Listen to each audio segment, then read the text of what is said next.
So what are you doing? Nothing.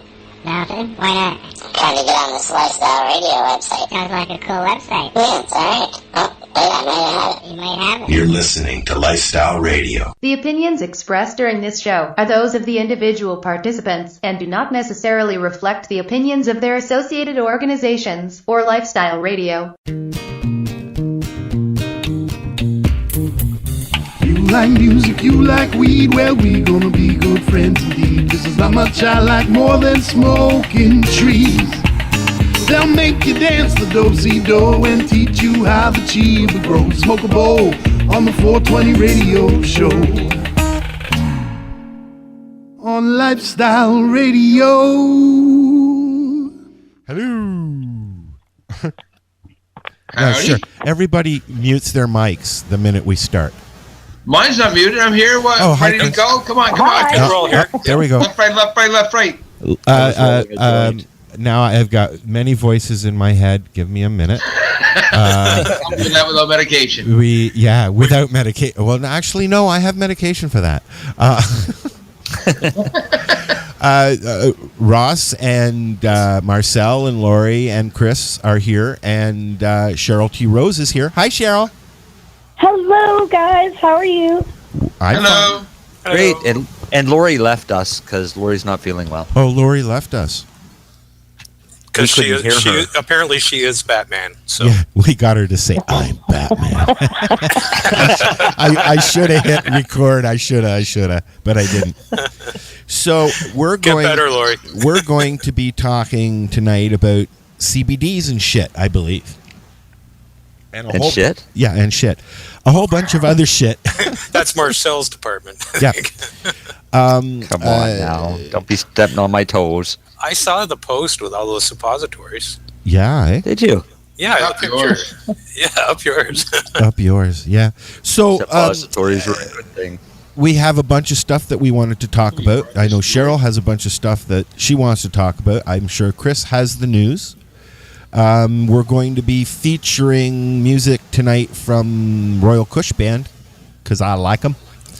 And our theme song that they did. Jim did that, 5 years ago now, I think. Maybe a little less than that. There's a hissing going on in my ears. Only when you talk. Only when I talk. Oh, sure, blame it on me.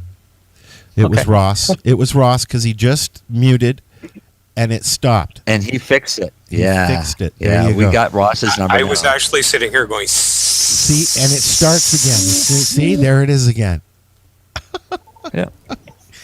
So, what's new, Cheryl? Oh, let's see here. 2017, lots of new stuff going on. Hayley's gone about, another 13 weeks seizure-free. We did have a few breakthrough seizures in that time, but it was due to the finishing of the reduction in medication and transferring over. So the doctors don't really, when you're weaning and you have breakthrough seizures, they aren't like regular seizures. They're due to the wean. So, but right, she they're had not to an come off the epileptic last seizure. drug because Tegretol, speaking of CBD, Tegretol actually it very negatively works with CBD. Really? They both affect the same, the P450 in the same way. In fact, Tegretol was created specifically to affect the P450, and CBD affects it as well. So you don't take drugs that affect your P450 when you're taking CBD, or you try to minimize them. And when she was in her old care home before coming home, they put her on, they thought it was great and didn't know what they were doing and suggested, yeah, that's a great idea to put her on the Tegretol. And so her doctors did, and all of a sudden Hayley started having seizures, seizures extremely bad. She was getting them from lights, motion, sound. It was just off the hook. But now she's doing good again. So that's great. What else? I don't know. She's just sticking with her stable CBD and her Hayley's Comet. So and that's working out pretty good. Hayley's Comet. What's the ratio on that? Hayley's Comet is considered a 1-to-1, but technically it's slightly higher in the CBD. Okay. So it's actually 1.2 to 1. When it's grown properly, like when it's grown, peak growing conditions, peak cropping time, it's a 1.2 to 1, which means it's just slightly higher in the CBD. So it does have THC in it. Excuse me. It does. Yeah. Okay. Yeah. Okay. It also has THCV, CBC, CBG, what else is that? CBN, and a very small amount of CBDV. So it's got a lot of stuff in it. Confusing stuff. It's all good stuff. It's all good stuff. Yeah. It's all good stuff. All cannabis has all of those, but just in different ratios. And, Yeah. Exactly. On those ratios, and Exactly. depending on the terpene profile, I mean, we're finding out more about terpene profiles and how they affect your cannabinoid receptors and stuff. So there's a whole new science still developing with that. Yeah, I actually have some Blue Dream terpenes here from Thompson Caribou. I still have some here. Tasty. Right. Yeah, it's really nice actually. For Hayley, terpenes are a huge thing. Really? Because we've had other people give us 1-to-1s for her to try, and she'll smell it, and it's like, she'll say to me, "Oh, I can smell it's kind of a little bit like mine, or it's not at all like mine, or it's something along those effects." So the terpenes will affect her so much that she will flat up refuse to try another Something else. strain if the terpenes aren't something that her receptors are liking. Does she like try other things?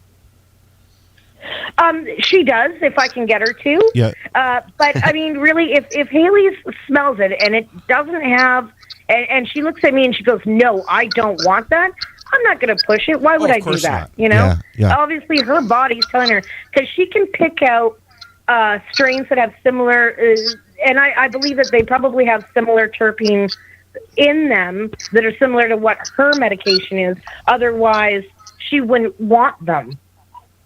Right? Like, yeah. our bodies are going to seek out what we need, Yes. right? And so that's where she's getting when it comes to the terpene part. Wow. That's They're major. Yeah. Yeah. Yeah, well, they can be inhibitors or they can be enhancers depending on, which one it is and what strength and in what combination. So it's a really complex science because there's so many different terpenes and the way they interact. And, when you think about your taste and your smell, those both are done with receptors and they both involve terpenes.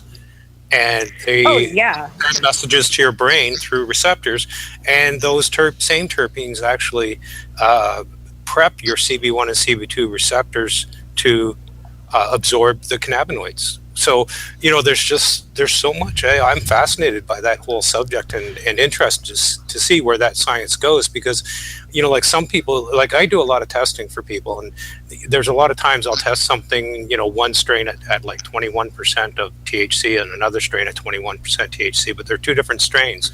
And if you smoke them both, you'll get completely different effects from them, even though they're supposedly equal in THC percentage. They will affect you differently and I think that's strictly because of the terpene profile. Yep. Well, and it actually, a couple of reasons. Yes, totally on the terpene profile, but also those other cannabinoids that we just were briefly discussing, how they're in there and they're in different amounts. Those are really huge too, because what we found out is our incredible growers. We have Hayley's Comet Original. And now we have Hayley's Comet 7. And Hayley's Comet 7 is actually about 10 milligrams higher in CBD and THC than the original Hayley's Comet. But as we know, when certain cannabinoids are raised, that means other ones go lower. So the rest of them that are the other cannabinoids that I mentioned are in the original Hayley's Comet are also in the Hayley's Comet 7, only they're slightly lower in it. And when I actually switched Hayley over from the Hayley's Comet original to Hayley's Comet 7, it actually took about a month to get her leveled out on it, because I immediately, even though I used the same amount of milligrams and for the THC and CBD as what she was using in her original, I noted a difference. And it's she couldn't. I believe the terpene profile's got to be pretty darn exact, because to her they smell pretty much the same. So I don't believe it's necessarily in the terpenes for her in the difference of those two strains, but it would be in the other cannabinoids. And I actually, for her, I prefer the original Hayley's Comet, but we do use Hayley's Comet 7. But there is a definite difference. So a lot of times you'll see, and I'm sure that every extractor out there is about to hate me for what I'm about to say, but it's truth, so eat it. The truth is that we must have the entourage effect. We need to have those other cannabinoids, and when you separate them all, you're not getting the same medication. So I can't just hand Hayley purified CBD and purified THC and give them to her and think that I'm going to get the same results, because I'm not. If I notice a difference in switching her from Hayley's Comet original to Hayley's Comet 7 that only has a slight difference in the other cannabinoids, and I don't believe there's much, if any, difference in the terpene profile, then there's really, you need to look at that. You need to look at what are those other cannabinoids doing that are making that difference. And by taking them all apart, now I'm not saying some people can get away with only using CBD, and some people can get away with only using THC in their purified forms. However, I think that we're missing a lot of the medical value that comes along with the whole plant medicine and the full cannabinoid and terpene profiles. So, that's absolutely true. The entourage effect is something else that they've been studying recently too, and it does have a major impact on how it affects your condition. I have a question for you too, about dosing and how Hayley doses. When you so you're making oil, right? And then do you? Oh, I actually I make oil, or I can make edibles, or I just simply decarb and cap it. Okay. Decarboxylated and cap it, either or. When you make the oil, if Hayley's gonna dose with oil, do you thin that down with something else, some other type of oil, like an olive oil or grapeseed oil or something like that, to get it down to so many milligrams per milliliter? Yes, I do. But Hayley takes very large amounts. Like her per dose, it is 115 milligrams THC, and what was the other one? Was 138 milligrams CBD. I don't have the exact numbers on the other ones, although I do have them on my test results for the other cannabinoids. I just don't keep them readily available in my head to rattle off. But so for her, it wouldn't be a major, I wouldn't dilute it that much, or she's going to end up with, I could never use a 10 milligram or a 20, maybe a 20, but then we're looking at 5-6 caps. And at about 20 milligrams per cap is approximately what I get out of decarboxylating her bud anyways. So, does that kind of answer? That's a tongue-tying word, isn't it? Yeah. Decarboxylation. So I call it decarbing. It's easier. Do me a favor, and let's take a couple of steps back, because we started the show, we jumped right into it. Explain who Hayley is and why we're talking about her and as she was a strain. Okay. Okay. Well, Hayley has Lennox-Gastaut syndrome. She also has a secondary seizure condition called catamenial seizures. Both are life-threatening seizure conditions for her. When Hayley started seizing when she was about 6-7 years old, having seizures, and we tried a whole bunch of different things. We traveled looking for meds. Anyways, it brought us up to 2008 when January, I believe it was January 6th, on our 5th or 6th, and our neurologist told us that she was not going to make it till, don't worry about school for September. Oh, wow. And definitely do not expect Christmas. So, and that was in January. In May, so we weren't going to get a full year with her. In May, I broke the law, and I gave her medical cannabis, and it was actually a high THC strain. And immediately, like within moments of vaporizing, the difference was unbelievable. She started coming alive, cognitive, just everything immediately started going up. And beautiful Michelle Rainey introduced us to Dr. Paul Hornby, where I met Reverend Arla McLeod, who is also a co-founder of the Hayley Rose Foundation. And she's here, and I'd love for her to say hello. Hello. Hello. Hello. Hello. Hello. Hi. Yes. Hi. Yeah, I'm better. So thankfully, we've gotten to share this journey with her and Dr. Hornby and a lot of other people that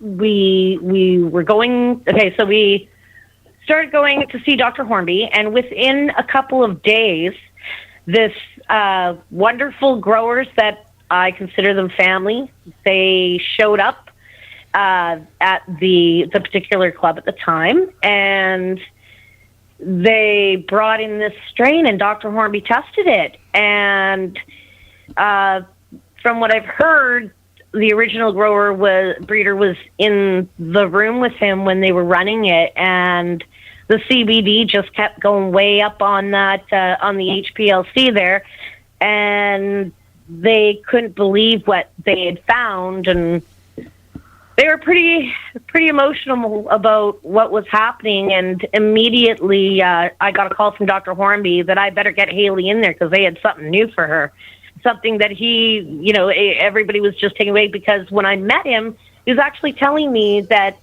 CBD was indicated that it would have some positive properties, but they didn't have any yet. And what we had done for the 4 days prior to it showing up in the club was we had Hayley sniffing. So this goes back to me talking about the terpenes. We had Hayley sniffing different containers of cannabis, trying to get her to pick what one she liked the best, because we figured her body was going to signal to her what one to go with. So that's really important for individuals. That's that they get to have that ability of knowing, which terpenes affect their body the best. Can I ask a quick question? Anyways, this strain's there. We find it. We try it. Things get even better. And the original breeders decided that they were going to name it Hayley's Comet after Hayley. Cool. And it actually was the first year that strain was grown and cropped that Hayley actually got to try it. So it was really just remarkable that the strain came to be and was ready the first go, and my daughter just happened to be there. So it was like it was meant to be, Yeah, some things just happen because they're supposed to. I know that when I smoke the same strain or use the same strain all the time, it sometimes diminishes in what I want it to do. Does that happen with Hayley? That she's using the same strain all the time? I totally know what you mean. That happens for me too. But for her, no. Wow. It's odd. She does. I don't need to switch up any of it. She consumes it orally plus inhaled, and she's never needed any other strain. We have increased her CBD level. So what we did was, we used to, when she'd hit her high catamenial seizure time, we would double her Hayley's Comet dose, and it would be great. It would definitely help, but it wouldn't eliminate them all. What we found in the last couple of years is that instead of increasing her Hayley's Comet, if I add in CBD to raise her ratio from 1.2 to 1 to a 1.4 to 1. Now listen to how small that ratio difference is. It's only a 0.2 difference in CBD in the ratio. But it makes a big difference. So that much stops the other seizures. Wow.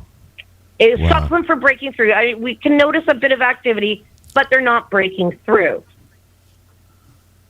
So what happens down the road? I mean, obviously you have the mom, or somebody you know has the mom, and what happens down the road when that mom isn't really producing enough to sustain that crop, basically? Is that what I'm looking to say? Well, like I said, we have the Hayley's Comet Original, and it's still like I do the testing. Dr. Hornby did the testing, and now I do the testing. Work with a different lab, and that's here, and it still comes out with it still comes out with the same numbers. Wow. So yeah, like it still comes out with the same numbers that it came out with years ago. We have the Hayley's Comet 7. It's been out for a couple of years now. It comes out with the same numbers. We actually have a brand new strain. The guys created a brand new strain. It's called New 7 Fragrance, and it is of the same lineage. It also has the other cannabinoids in it as well. However, it's a 2-to-1 CBD to THC. So, yeah, we're really excited about that one. So she needs a little bit of THC. She can't just do CBD, right? No, she cannot do just CBD. That's where I was going to. Yeah. Yeah. Oh God, no. Actually, we did try, because obviously, if your child can only require one strain, if you want an option, like what happens if something ever happens to the strain? What am I going to do, right? Yeah. So, of course, for these last 9 years, we've been looking, and we had hoped, that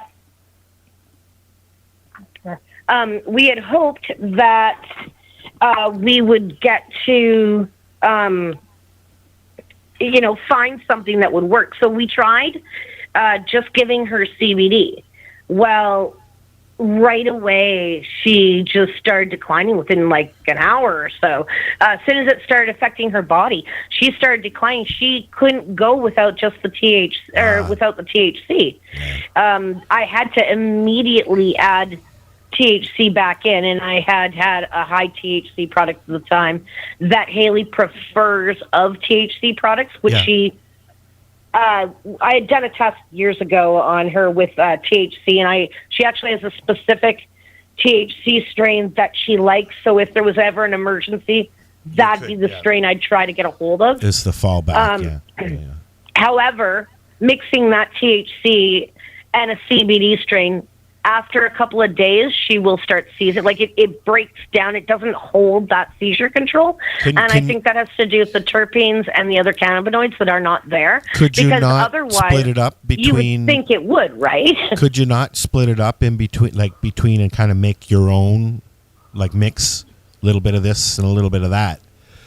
Because I know that I prefer more sativa than I do indica, because I just bottom out and end up on the couch, and I don't need that. But if I mix a little bit of this strain and I mix a little of that strain, it usually works out pretty good. Have you gone that far? Well, what I had done was I had the Hayley's Comet, but I wanted to ensure that Hayley would have, if there was ever an emergency. So what I did was I'd gotten 3 different THC strains, and And I went and I decided that I was, hold on one second here. I decided that I was going to get her to smell them. And what I did is I got her to smell the THC strains, and I made her smell my CBD plant, because I had actually had a 12-to-1 CBD hemp plant that I was growing as a cannabis plant that I utilized the CBD from. Oh, okay. So I had that, and I had her smell that because it was still in its bud form. And I had her smell the THC ones and said, which one do you want to go with it? What she then did was she picked one. So me, being me, wanting to know if there might have been any possible outside factor that made her pick that one, I went and I gave her a different one. And about an hour after she took it, she came up to me and said, Mom, you gave me the wrong one. So she knew from smell that was not the right one. And when she ate it, she knew from eating it that I hadn't given her the right one. Wow. Which to me, to this day, blows my mind away. That her smelling it, she could detect that it wasn't the same strain that she had consumed. That whole... there are strains that you know that you like. You can pick them right out. Just bingo. It's got to be that. Yeah. You know. Yeah. But I mean, like I said, I tried to, if I had to, say there was a sudden emergency, I could never get Hayley's Comet again. The only hope I would have is to try that one THC strain that she liked and mix it with CBD.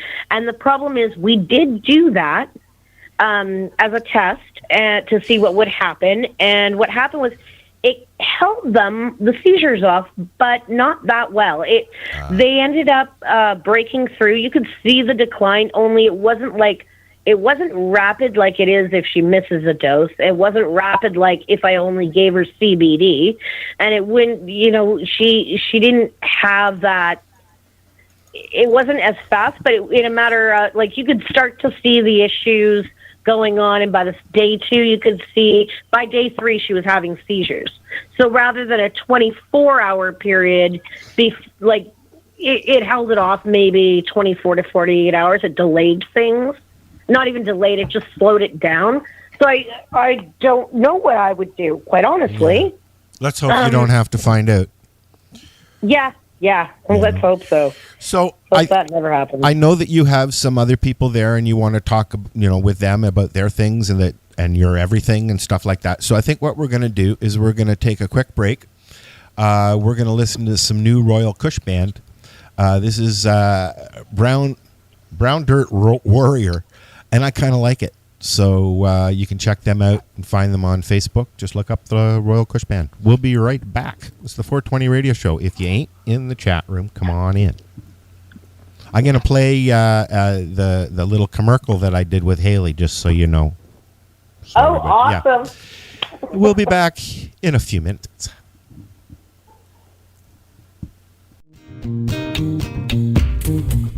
You like music, you like weed, well, we gonna be good friends indeed. This is not much I like more than smoking trees.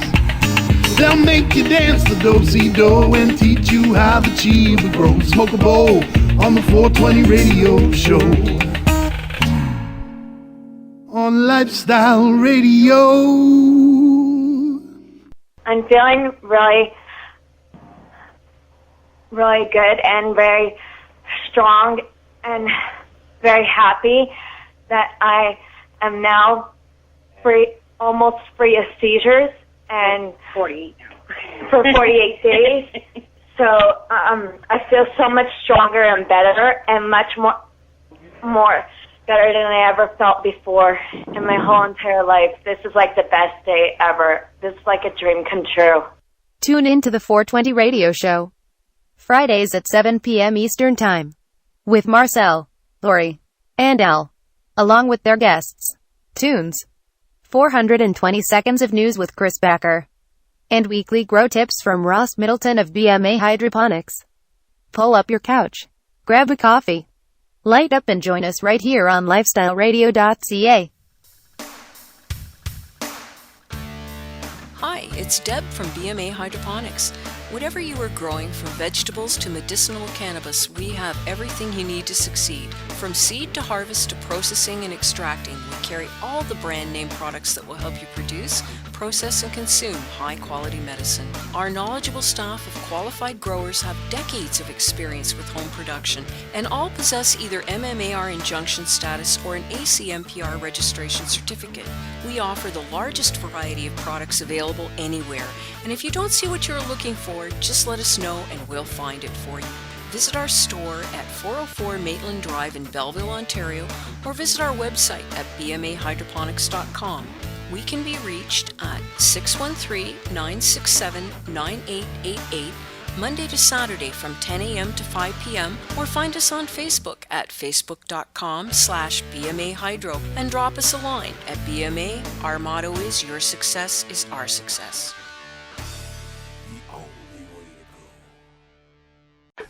This is Bubbles from the trailer park, and they're playing some fucking excellent music on lifestyleradio.ca. I hope I didn't sound too nervous there. Please hang up and try again.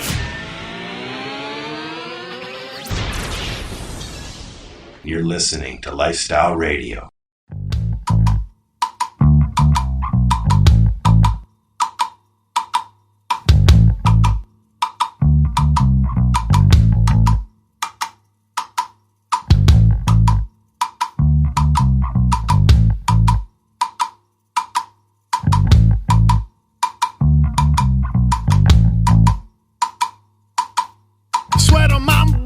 I'm down on one knee. Another day in the life of a seed, humming my song while I'm planting these trees. Damn, don't you love the smell of weed?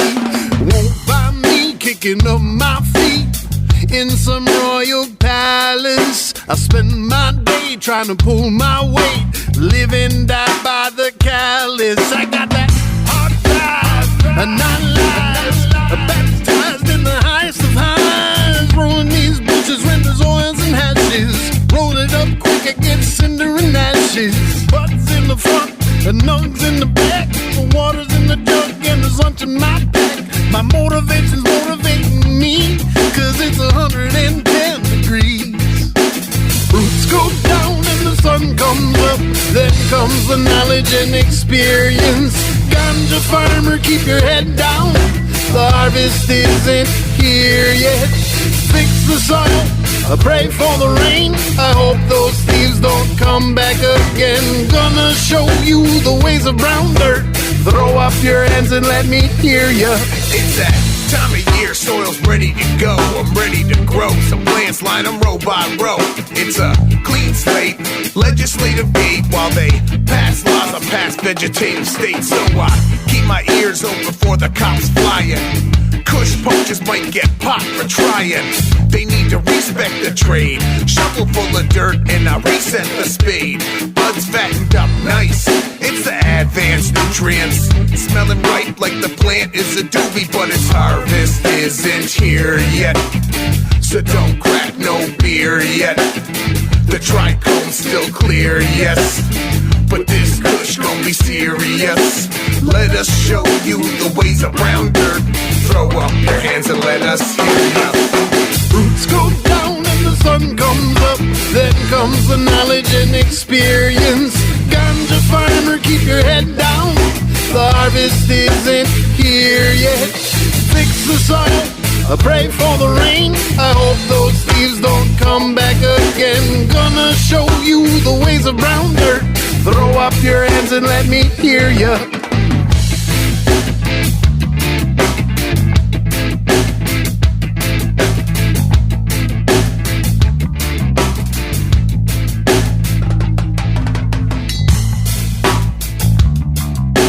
What the hell was that? Was somebody going choo-choo? What happened? Somebody went choo-choo just before we went back. Anyways, this is the 420 Radio Show. We are live here at the 420 Radio Show place. Live, baby. In the studio. Multiple places, actually. We are chatting with Cheryl T Rose from the Hayley Rose Foundation, mother of one said Hayley. And her Actually, you've got the whole foundation here. Oh wow, everybody's there today. So I'm gonna even though she had on a phone, this is gonna be a little bit fun to try, but I'm gonna let Cheryl introduce everybody, and then we're gonna do whatever we do. Okay. First, I'd like to introduce Reverend Arla McLeod. She is one of the co-founders and a very good friend of mine that I've known for. She's been involved with us since day one of our cannabis journey. So, say hello. Right on. Hi. Hello. Hello. Hi. Hi. Hello. Hi. And this is Crystal. She just recently joined us. We're looking forward to a lot of great things with her. Hello. Hi, Crystal. Hi. Howdy. We sound like a bunch of school kids. Let's go. How you all doing now? A bunch of school kids. I Come heard on, that. don't make me flick the lights on and off. Yep. Let's get back to There it. you go. And actually, Arla wanted to talk a little bit about some things that we have going on that we're looking at for the next year. Please do. Jump right into it. Okay, well, it's actually not just the next year. It's going to be a yearly thing that we've decided to do. And we're going to be putting out calendars every year with different cannabis themes.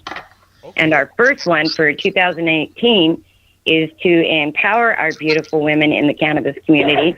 So it'll be women that are beautiful in the cannabis community that are over 40. Wow. So we're pretty excited about it. Every year it'll be something very different, but always cannabis and medical cannabis related. And I don't even qualify to the end of this year. So we're going Sounds to be good. looking for, women in our community that want to be involved with this one that's coming up for 2018. So we're pretty excited to get the first one out. Where can people find it? Where will people be able to get it? You can find us on Facebook on the Hayley Rose Foundation, and you can contact us there anytime.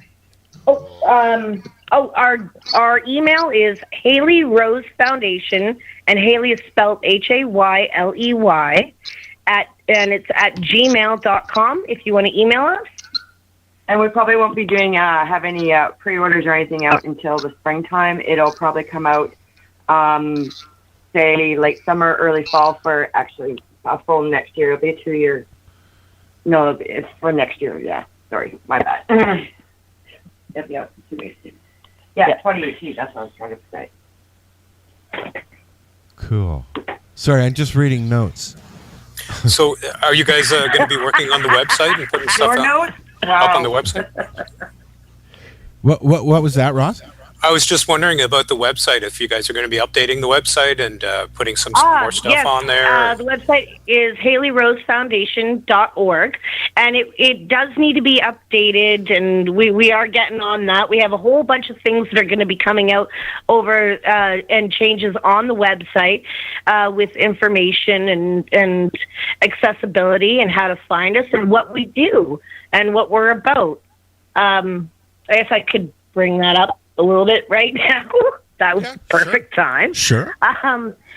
Would be as I do a lot of consulting for families and doctors and care people, whether it's daytime care staff or facilities, especially with Hayley, and as well, of course, other patients we do as well. Now we have a thing where you can join up, and what we'll do is, it doesn't matter where you're receiving your medication from. We actually are going to be compiling a bunch of information together to help aid in finding what are the most common, best things to use. What are things that you look at especially with epilepsy, when you look at how to best treat it. A curriculum of care. Pardon? A curriculum of care. Yeah, a curriculum of care around treating it, how to find the best strain and best ratios per individual, because it is very individual. We've seen children utilize Hayley's Comet as a one-to-one with great results, and we've seen children with the exact same conditions that have to use a high CBD like Charlotte's Web, and where Hayley's Hope is another strain from the States, and that one works for other kids. But it's very specific, and then finding out where and what really works for the individual. So we do a lot of consulting on that, and we will be having coming up on the website ways that you can join us and get that information, get consulting with us.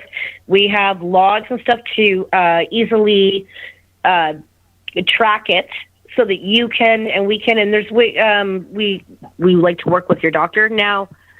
With everything that's happened and the recalls, especially with the LPs that are going on, we are arranging to have tested oils available. However, right now we only have the Hayley's Comet 7 available in a 8.6 CBD and 8.5 THC per mil, done solventless and MCT oil. We also will have 7, which is we'll have new 7 fragrance, which is a 2-to-1 that'll be available in the next couple of weeks here. We realize that many patients, many children are really getting stuck out there. We don't require as a member for you to receive any medication from us. We work with you no matter who you or where you get your medicine from. But at the same time, if you're stuck, you can get a hold of us, or if you specifically need something that we have access to, we will set it aside to make sure that you don't run out. So we aren't telling you to give up your providers, but we're saying if you go on a list with us, if it's something that you specifically need, we'll make sure that you have access to it if you have an emergency. Yeah, and I reached out to the Facebook community, and you responded today when I was looking for somebody who is an infant that's looking for CBD oil, and because of Metrum, they're looking at 4 to 6 months before they can hope to get anything. That's disgusting. And they're just screwed. And now he's got to go get another appointment with another doctor to switch to a different LP, right? Yeah. Yeah, and I know of another family. I've been hearing from a lot of different parents that are going through a lot of different issues with it. One parent was talking about how they wanted to send it back to get their money back, but of course, because the company no longer had any product for them that they could use or get for their child, they obviously had to switch to another LP. Well, they went to call Metrum, and Metrum said because they had switched to another LP, they couldn't give them their money back. So in other words, is that reimbursement even a reimbursement, or is it just a line of credit? And if it's going to take how many months and before you have a supply out there and you're telling patients that they're going to have to wait, you can't go somewhere else while you wait for them to get it back? I'm surprised that they're going to give any kind of refund at all. I mean, Organogram's only giving you a 20% discount on your next purchase after they screwed everybody. Wow. 20% off. No money back because you're not allowed to send it back anyway. So, and they don't know how much you use. So what money would they give you back? They're told to dump it. They're told to dump it. Wow. But what money are they going to give you back? They were told to dump it. Yes, we've poisoned you for a year, and we're sorry about that. But hey, for the next year, you can get 20% off of your poison. Yeah, I saw that. They don't say for the next year, for your next purchase. Next purchase, yeah. I think no. I think what they mean is that it goes on their file. So because Organigram, and I know they've done this before, they have the ability to put it directly on your file, so it's a permanent discount. And they do this for people that have really. Yeah. Really, Yeah. and what Metrium did with sorry, we're not going to refund you. So in other words, they weren't going to refund; they were going to credit them to their account, and that's it. And I don't care. That's not acceptable. You can't tell somebody they can't switch something if you don't have the product. What the hell? Like, there's no sense in that. That it doesn't make sense. It doesn't provide health care. That's what this is about. And what children who need medicine can't get it. Why?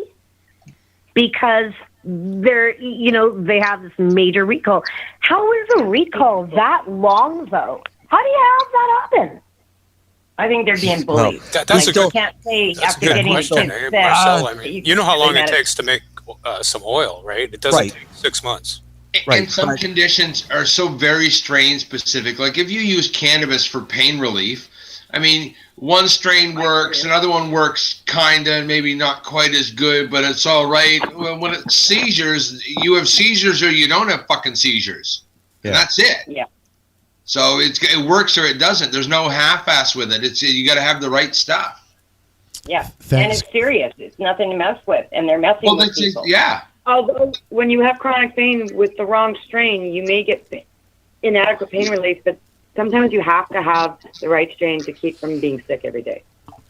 Oh, absolutely. I'm just saying with pain, there's a little bit more kind of give, I find, than with something that's an on-off condition like the seizures, right? Yeah, absolutely. Well, and with the seizures,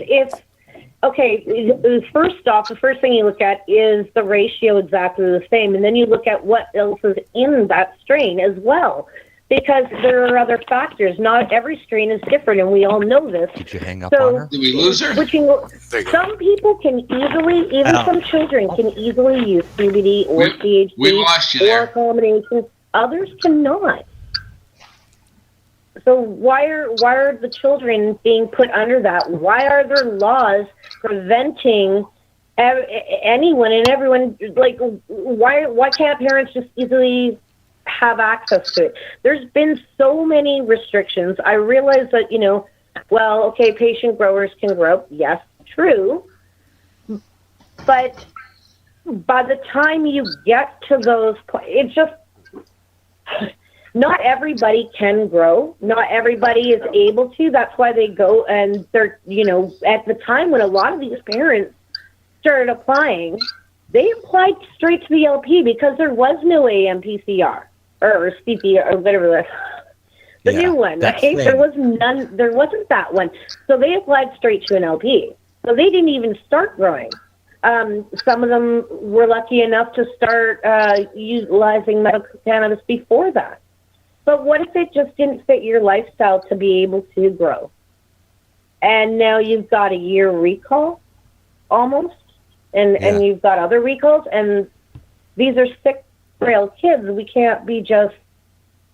And why be prevented to go somewhere else? I don't understand how it could be a year. Like, you send the stuff in for testing, you get the test back, the batch goes out. Why is that difficult?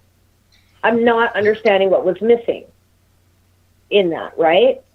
Unless it was in previous testing. Am I wrong to think that it, how long does the batch, it takes less time to have it tested than it does to grow it. Yeah. So why isn't it tested before it goes out? It shouldn't, everything is tested before it goes out. Is it not? Is it? We do.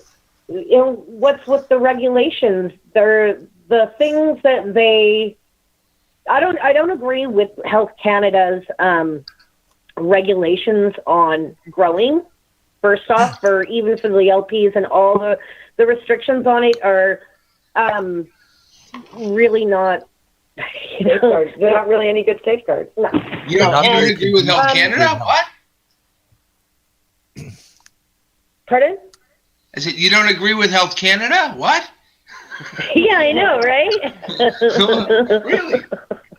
I just don't. I don't hear that almost all the time from almost everybody. Wow, that's cool. You know. But yeah, so I think they need to just leave it up to the cannabis community. We test our medicine, we get it out there, and we're not going to let any child down. We have better safeguards than they do. Yeah. But then there's also, you know, like that means dispensaries, right? That means having those hands on dispensaries. For me, from what I know from Hayley and seeing with other kids, I don't understand why you wouldn't want dispensaries so that patients can immediately get hands-on help with access to medicine. Tested medicine.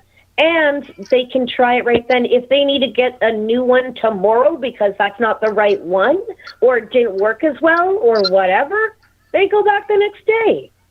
The way the LPs are, you're ordering, you're waiting, then you get it. Right? And you're stuck with what you get. And that's it. And then you've got to wait to get something else, right? If that's not it, I'm sorry, that doesn't make much sense. What if it's not what you want? That doesn't happen with dispensaries. Well, it's the same joke as just applying for the license. It's just like trying to get cannabis in the first place. I mean, you get approved from the doctor, and how long does it take you before you're licensed and actually can get your first dose, right? Yeah, exactly. That's why I don't get these 3 month having to go back every 3 months. By the time How does that work anyways? How are you supposed to go back every 3 months to have your doctor sign it when you are growing your own medicine or you're growing for someone? Because across no. 3 months. Those ones with 3 month renewals don't get to grow their own. Yeah, they're LP only. I do know of a doctor who's been. I do know a doctor who's been signing grow permits for growing for 3 months. That's just stupid. Yes, it's absolutely ridiculous when there's an 8-week turnaround. You know, you end up having to grow all your medicine in 30 days. I don't think so. You know, it's just the reason they do it is so that they can bill the local provincial health plan 4 times a year. I don't know about anybody else, but I mailed off my AMCPR about 3 months ago now, so I ain't heard shit yet. Yeah, I ain't heard shit. Did you say 3 months? More than, yeah. Really? Yeah. Wow. I've got to send mine out, and I'm a little leery about doing that. Wow. I'm glad I got in early. Mine went 3 weeks. I had mine back. No, I'm 3 months right now. Easy. I think Poor Health Canada is getting a flood because nobody wants to buy from LPs. Well, I think what happened is they slowed down the process because they're contacting all the doctors to verify dosages. Now I hear they're not bothering to contact the doctors. You know, Marcel, I remember us having a show before Health Canada announced the program. Yeah. And, God, I forget what I was going to say now. It's completely different here for us. Yeah, it would. Yeah, it is. Yeah. It is. Yeah. It'll come to me, and I'll. So while Ross is thinking, I think what we're going to do. I think the problem is I'm not. You're not thinking. Well, smoke another bowl, and Chris, you got the news ready? That's the problem. You got your news ready, Chris? Sure, I can do the news. All right, so we'll be right back after Chris's little introduction. You ready? All right. All right. Introduction. You ready? Good evening. I'm Coulter Wonkite. I'm already into the 420, damn it.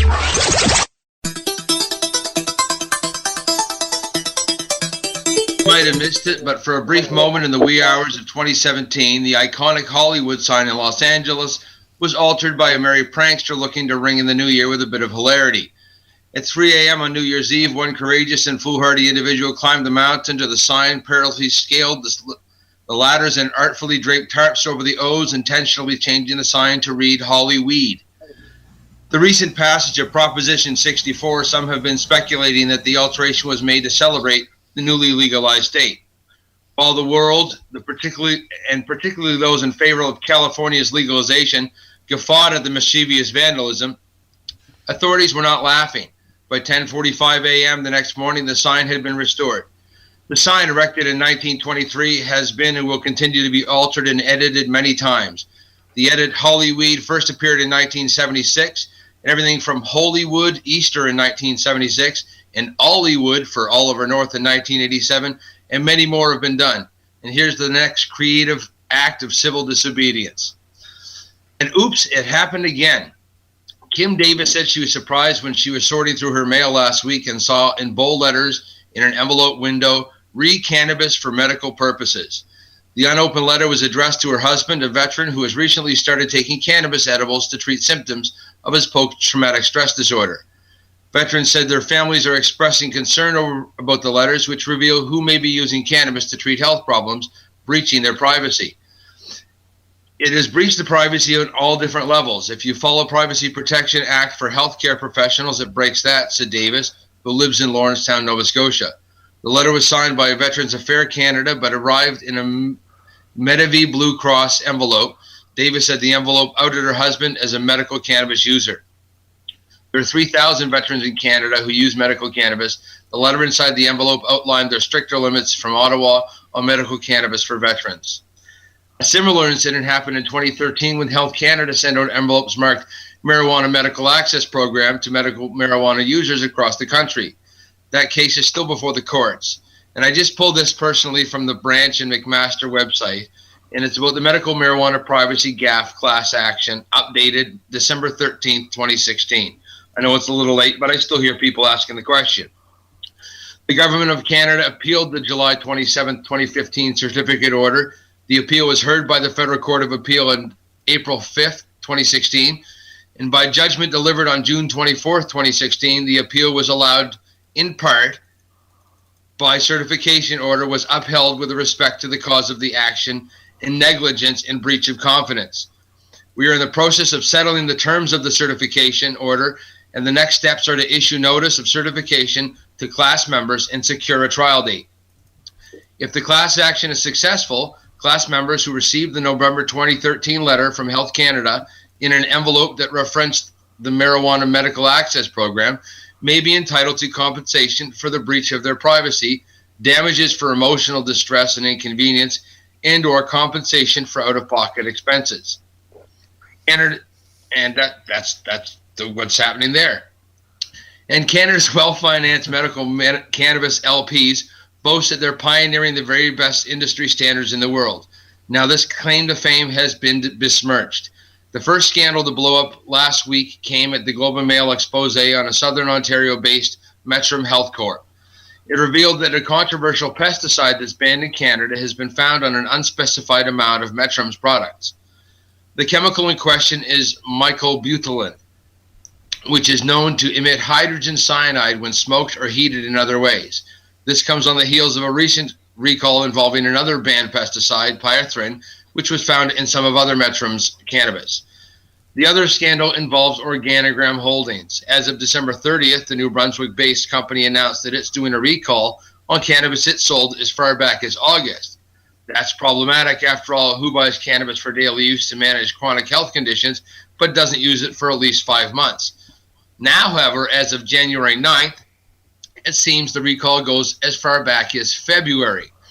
And in reality, many of the tainted products have been surely consumed already, and medical patients must now be left wondering if they unwittingly ingested a healthy compromising toxin.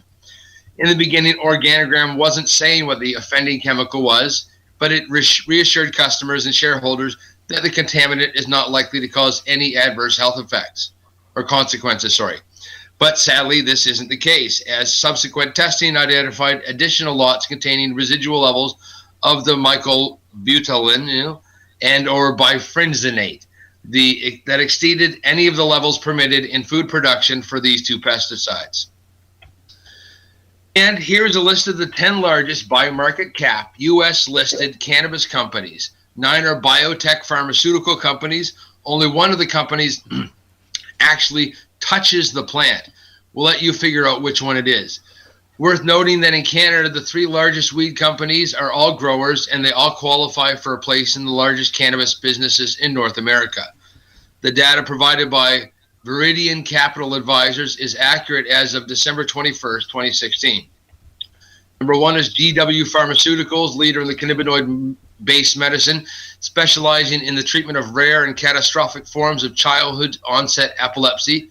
GW recently developed Epidiolex for treating Dravet syndrome and Lennox-Gastaut syndrome, intractable forms of epilepsy. Market cap $2.87 billion. Year-to-date stock price change, they're up 64%. Canopy Growth, Toronto-traded Canopy Growth Corp is a diversified cannabis company that produces and sells legal cannabis in the Canadian medical market. Market cap $780.6 million. Year-to-date stock price change up 192%. That's a good one to buy. Insys Therapeutics is a biopharmaceutical company that has 2 cannabis-based drugs approved by the FDA. The most recent is Syndrose, which boosts appetite for cancer and AIDS-related patients suffering from weight loss. Market cap $664.6 million, down 68%. Aurora Cannabis Inc. also trades on Toronto's Venture Exchange and is another Canadian company focused on growing and selling medical cannabis. It grows both psychoactive THC products and medically oriented CBD products. Market cap $433.8 million, and they're up 311%. And Axiom Biotechnologies is a biotech firm developing CBD-based treatments for pain, spasticity, anxiety, and other medical disorders. At one time, their stock surged up to 200% on high hopes for Axiom's product pipeline. They're worth $401.6 million, and they're up 665% on the stock exchange. Medical Marijuana is a company. Medical Marijuana Inc. is a developing stage company that develops, sells, and distributes hemp oil that contains naturally occurring cannabinoids. The company also licenses its proprietary testing, genetics, labeling, and packaging methods for the medical herb industry.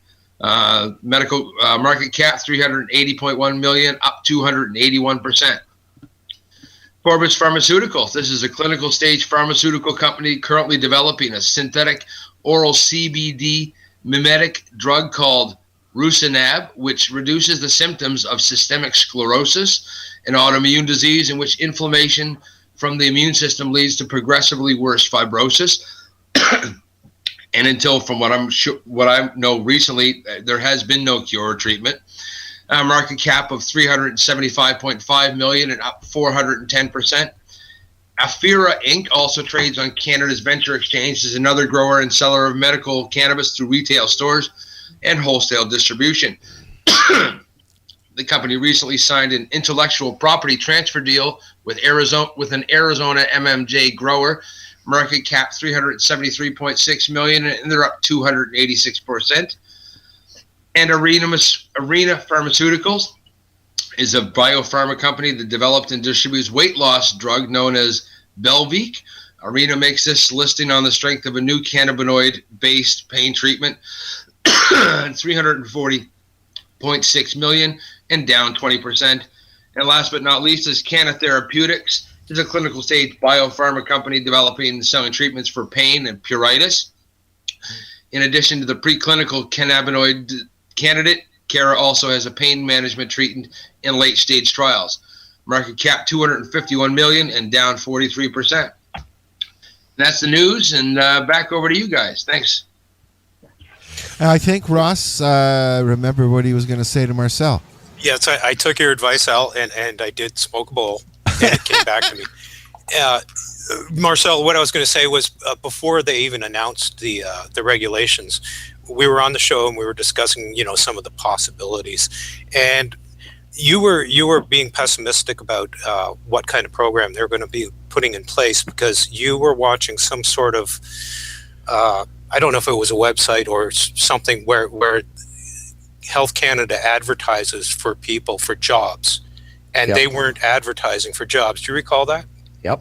And it's I think that you were right probably in noticing that, and that is probably why it's taking Chris 3 months to get his damn application back, because they just haven't hired anybody.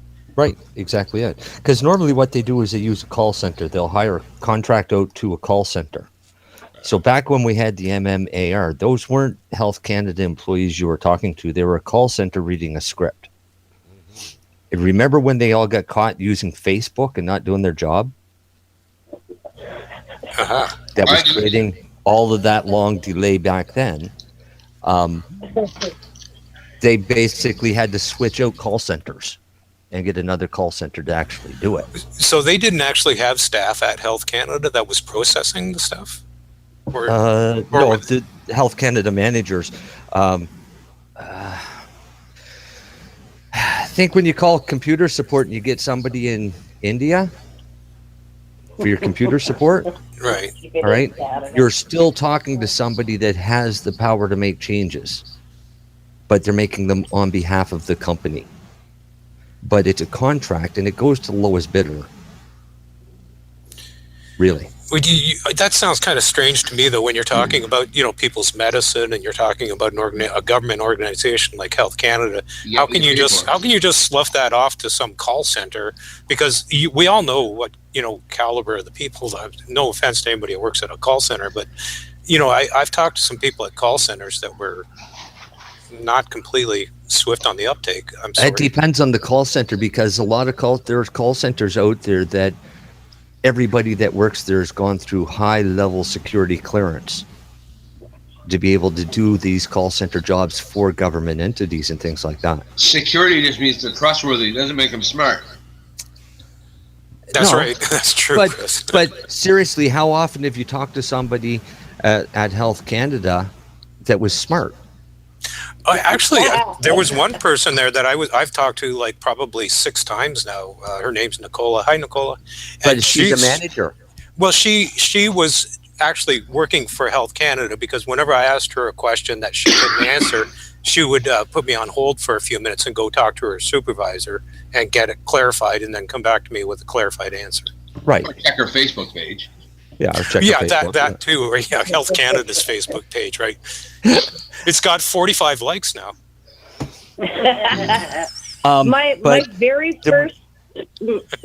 first encounter with the Health Canada MMAR program, I called up to ask a question about Hayley's file, and I had just received her very first card. It's 2008. I call up and I'm talking to the guy, and he goes, "Wait, did you say your child?" I said, "Yeah." He's like, "Children can't have an MMAR." And I'm like, "Really?" Because I'm sitting here reading you her license, right? And you're telling me that it exists, and you're telling me she can't. I'm like, "Yeah, well, she does." He's like, "Well, then I don't know what to do." Yeah. And that was his answer to me. Yeah. And that was the end of the conversation. I think they're gonna. That was a lot the of first people are gonna conversation get I had that. with Health Canada. A lot of people are going to get that same kind of answer coming up soon, because they're just getting crammed. They're probably getting hit left, right, and center right now. But they got to do something about this. Yeah. They can't let this go on. I mean, because they backdate the approval. Like when they approve you and give you your certificate back, that certificate is dated from the date that the doctor signed, not the date that they approved it. So if you've got, if you're losing 3 months off of a 12-month license, even if it's for a year, that's 25% of your growing time being spent, in the netherworld in Health Canada. That's crazy. Yes. Photocopy totally the crazy. prescription that the doctor signed, photocopy the application, put it all together, start my garden, send it to Health Canada. Yeah. Yeah, that's what I always tell people to do that. Sitting duck until it's approved, right? That's not cool. Nobody should have to be a sitting duck or, left behind. This is ridiculous. The access is supposed to be there, and it's not there. And they darn well knew that the LP system was not going to be able to meet the needs of the people. So then they screwed around with let's shut down the home growing for medical patients. And now, the grandfathered in, and now we have the new thing. So everybody's got to restart up. How many people out there lost the access to the actual product that they were consuming? It's ridiculous. They've already caused so much damage doing that. It's ridiculous. The insanity in it is the most apparent when you look at the 8.5 by 14 legal size license pink that we had, that we weren't allowed to fold or laminate or do it, and we were supposed to carry it around with us in a suitcase? Yeah. It's insane. Mine came folded. Yeah. They are folded. And they tell you not to fold it. I'm not allowed to fold it again, is what it is. Yeah, exactly. And mix your overage with kitty litter and water. So what I do is, as soon as I get my big license, use it as a put funnel. on my scanner, reduce it down to an 8.5 by 11. Done that. Mark it as a copy, put the original in my safe, lock it away, fold that up as small as I can get it, and put it in my wallet. Got That's what I did. Yeah. And one in the glove compartment, just in case. And the only time I've ever had to pull it out and show anybody was for it to be photocopied when I was testifying at a trial. And this is the only time that Marcel will ever say he whipped it out, and he whipped it out good. In court. Yeah. In court. I whipped it out in court. And they drooled. I had to provide Hayley's paperwork for the school procedures and the, all those kind of things, the hospital procedures and stuff. But I mean, her file's so thick. It's just like, here, read an inch of paperwork and get back to me when you're done. So at this point, right, that's literally what it is. It's like, here you go. You can go read this, and when you're done, you can come back and have an educated conversation with me. Cheryl, let me ask you Yeah, something. but we got it in the school. We got it in the Vancouver General Hospital. We got it into the outreach programs for disabilities and that. We got it into a care home facility. We got it into a group home facility, which is big. So that was great. That took a lot of work. Yeah. VGH Pharmacy was the hardest. Yeah. Because they had not ever approved it to go through, but they liked the way I do my labels, because my labeling and the way I do that is definitely nothing like what you see with the LPs. I have all the cannabinoids that are shown, that are tested, that are like, 7, 8? 14 now. I got 14 of them that I get tested now. So, and if they're in there, you'll see it on the label, because people need to know what all is in there. I need to know, and if I need to know, and I'm just a mom taking care of my kid, then I know that it needs to be there. Yeah, exactly. Why the hell don't multi-million-dollar companies and our Health Canada, why don't they know that? Yeah. I'm a mom. That's it. I am a full-time mom. And I know how to do this. Why? Because I've had to, because the Health Canada system has failed.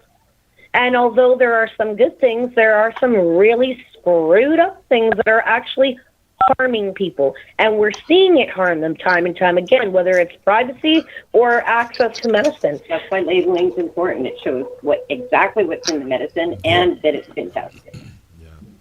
I mean, I don't know how Organigram got away with it since February. Well, I don't get how. Where's their test results? And if they knew that it was they're huge growing companies. I cannot understand how. The thing is, I'm just a mom. It was a voluntary recall in the beginning. But they're supposed to be organic. You'd have to know what their criteria is for testing and whether or not Health Canada has demanded that be tested for. If that wasn't what was required, then their initial tests back in last February would have been fine, because they weren't looking for it. You can only test what you're looking for. Is there a list of what Health Canada test and found it? Then they could go back and check, because they've got to keep a bit of every batch on the shelf. Yeah. But what they found, they weren't allowed to use. They weren't actually permitted to use that particular type of pesticide. So the batch is gone, so it doesn't go out. You take it as a loss and provide something that you can put out. That's what you do. That's the way you have to do it. You can't put out something that's bad. Right, and both of them use the same stuff. It's because they have in-house testing, but there is third-party testing available, but not all of them use it. Right. And I know that testing does not take 11 months to get back, so why the hell wouldn't you immediately stop and go, hey, what's going on? Where did that come from? I mean, if I found out that something that I didn't expect to be there was there, I would be wondering, okay, everything stops and we find out what happened and where is it and is it still going on, and it better be shut down now. You don't wait 11 goddamn months. No, they go, shh, you don't want no one can know. Yeah, don't tell me. But the other issue that we have is not all the licensed producers sell to patients. There are licensed producers that are producing only to supply to other licensed producers. Mm-hmm. Yeah. And it's their growing practices that you also have to wonder about, because what you're buying from Organigram or Tweed or Metrum or Aurora or anybody else may not necessarily be grown by them. Well, wasn't it Metrum that went up when all this shitstorm first started? They were getting it all from Bedrocam because out from Holland because nobody they couldn't get enough. Yeah. Yeah, and that was the same wouldn't stuff you that test Bedrocan couldn't sell down in Holland. Well, that's the ones that took Bedrocan to court and were sentenced to having to grow their own and be paid for it. Hell of a price to pay. Yeah. Okay, I'm not understanding. Okay, yes, I get that. Okay, Bedrocan had to send it in. Now, why wouldn't say they're getting it from somewhere else? If it's from a different country and they have different growing standards, why wouldn't they test it when it gets there before it goes out? Why would they not test it? But That they may doesn't not, make sense. You're because getting it from a different because country it's a with banned different substance standards. in Canada. They may not have been expecting anybody to be using it, so they probably weren't testing for it back then. But now that they found it, they're going to have to test for it all the If time. they didn't expect anybody to, they should have said, "Oh, let's not put it out then, because we don't think anybody's going to use it, but we'll test it before we put it out." Right? Right, but Just in case, it like, depends on how hard to strong get of a it tested. concentration was found It's too. really not. Well, in Organigram, there was 11 levels higher than what's supposed to be found in food products. So, Yeah, I think anything Well, that that's the produces what was it, problem. cyanide or something like that when Hydrogen burned. cyanide. Hydrogen cyanide would cyanide. burn. I think any amount of that is too much. Mm. Yeah. Oh yeah, It's a flex. but I don't see. Yes, it's great to say it's a recall, but you can't recall something from February because that was used in February. It's all Right. been consumed. So it's all it's really done now is just instilled a lot of fear into a lot of people by doing it the way they did it. Do you But see it's the what? same fear that we've had from the beginning that we knew this would happen. Exactly. The same And thing that they it's said, gotten why involved. we can't be trusted with it, because we're not smart enough to do it without doing this. This is the same thing that they wound up doing themselves. Yeah. It seems to me, I remember them saying that they were worried and concerned that dispensary cannabis might be contaminated with something. Like it's almost laughable, isn't it? That I don't know. they It seems think like that. it's contaminated with really is. stupidity now. Yeah. What the hell was I going to say? I forgot. Never mind. I'm not laughing at you, really. We obviously need another one rolled. Yeah. I'm laughing with you. There's a good question. Can organic growing only be done by the small guys? Yeah, absolutely.